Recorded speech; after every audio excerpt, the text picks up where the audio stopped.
인간의 본성은 악이다. 인간들이 문명에서 멀어지면 어떤 모습일까요? 심지어 자신을 알아볼 수조차 없는 상황이라면 내 마음대로 먹고 자고 싸고 뺏고 섹스하고 할 것인가요? 아니면 나름의 규칙을 만들고 그 테두리에 갇혀 살아갈 건가요? 파리대왕에서 함께 생각해 보겠습니다.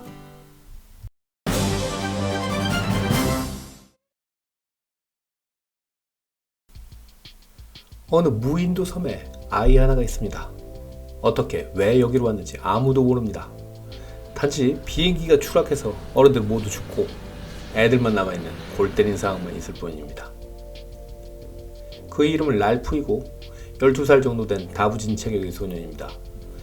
그는 곧 또래 소년을 만나게 되는데 두꺼운 안경을 끼고 뚱뚱한 전형적인 뚱보입니다. 돼지만 아니면 된다고 했는데 끝내 랄프는 걔를 돼지로 부르게 됩니다. 재밌는 건 마지막까지 진짜 이름이 나오지 않고 그냥 돼지로 시작해서 돼지로 죽습니다. 둘은 바닷가에서 큰 소라를 죽고 그것을 불자 여기저기서 소년들이 모여들기 시작합니다. 6살가량 어린 얼라들 무리가 나타나고 곧이어 쌍둥이 형제인 샘과 에릭이 나타납니다.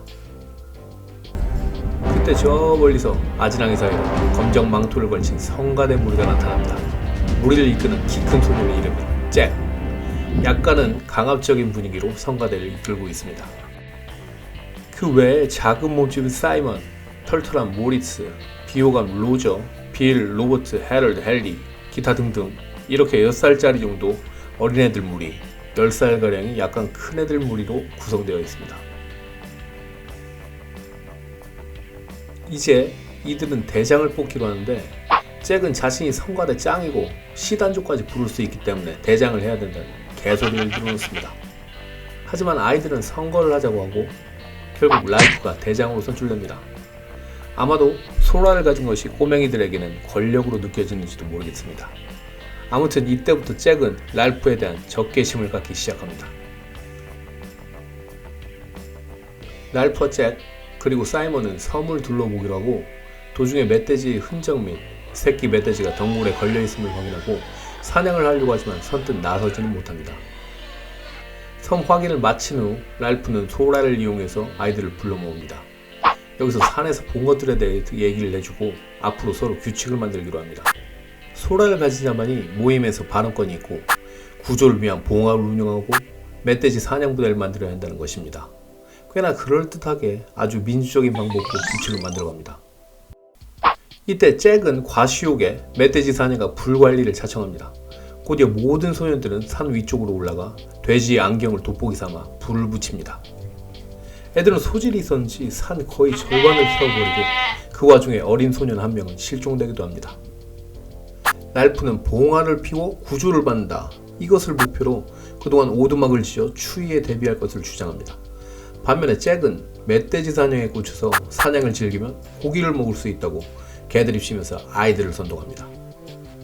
이 둘의 갈등은 점점 커지기 시작합니다. 하지만 사실 아이들은 누가 뭐라든 1도 관심 없습니다. 그저 배부르고 신나게 놀 수 있으면 그걸로 망고 땡입니다. 아무튼 랄프는 사이먼, 쌍둥이와 오두막을 짓고 반면 잭무리는 사냥을 한답시고 얼굴에 별별 수검댕치를 해대기 시작하고 잭은 연못에 비친 무시무시한 자신의 모습으로 수치심과 자의식을 숨겨버립니다. 얼마 후 랄프 일행은 오두막에 남아있다가 멀리서 한 척의 배를 발견합니다.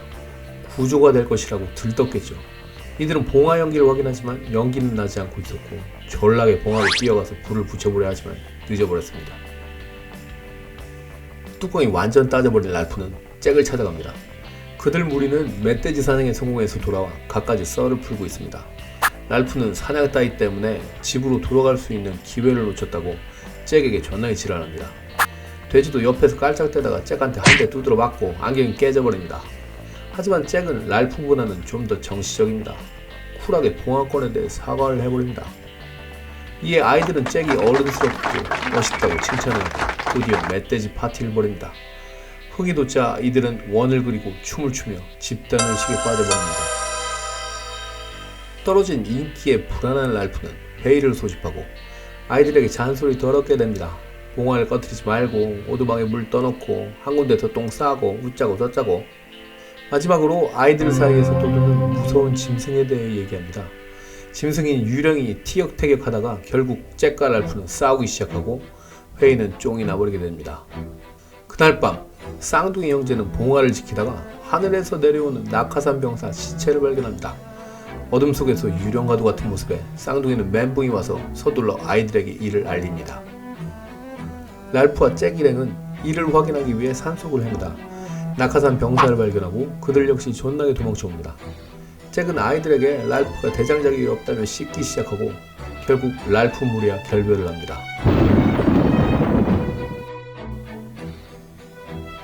고기를 준다는 말에 많은 애들은 잭 쪽에 들러붙습니다. 세력이 커진 잭 무리는 또다시 멧돼지를 잡고 그 머리를 막대기에 꽂아 정체모를 짐승을 위한 제물로 삼습니다. 정말 가지가지로 합니다.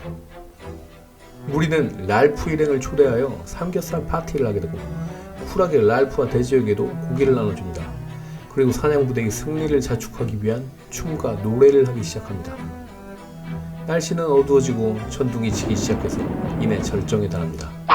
그때 사이먼은 산속에서 낙하산 병사의 실체를 확인하고 이를 알리기 위해 아이들 쪽으로 달려오고 있었습니다. 폭우와 천둥, 광적인 집단의식 속에서 사이먼은 짐승으로 오인되어 아이들 창에 죽게 됩니다. 날이 개고 사이먼과 낙하산 병사의 시체는 바다로 휩쓸려 사라집니다. 이제 랄프에게는 돼지와 쌍둥이 형제밖에 남아있지 않습니다. 사이먼은 죽음으로 괴로워하고 있는 동안 잭 일행은 고기를 굽기 위해 돼지 안경을 훔쳐갑니다. 안경이 없으면 봉화 또한 못 피우게 되버리죠. 이에 랄프 일행은 안경을 찾으러 잭에게 갑니다. 잭의 나아바리는 경비병이 보초를 두고 마치 군대와 같습니다. 거기서 또 충돌이 일어나고 로즈가 굴린 돌멩이에 맞아 돼지가 죽게 됩니다. 소라도 이때 함께 박살이 나게 되죠. 이제 더 이상 그들은 애들이 아닙니다.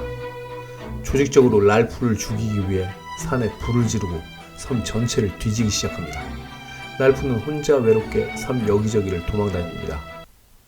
그러다 막판에 잭 무리에게 완전히 포위되고 가까스로 해변으로 도망쳐 나오다가 돌풀에 걸려 자빠집니다. 바로 그때 그들을 구조하러 온 해군 장교를 만나게 됩니다. 이에 랄프는 참아왔던 눈물을 터뜨리며 오열하기 시작합니다. 그를 쫓아온 잭 무리 역시 알 수 없는 감정에 휩싸여 함께 오열을 하며 이야기는 끝이 납니다.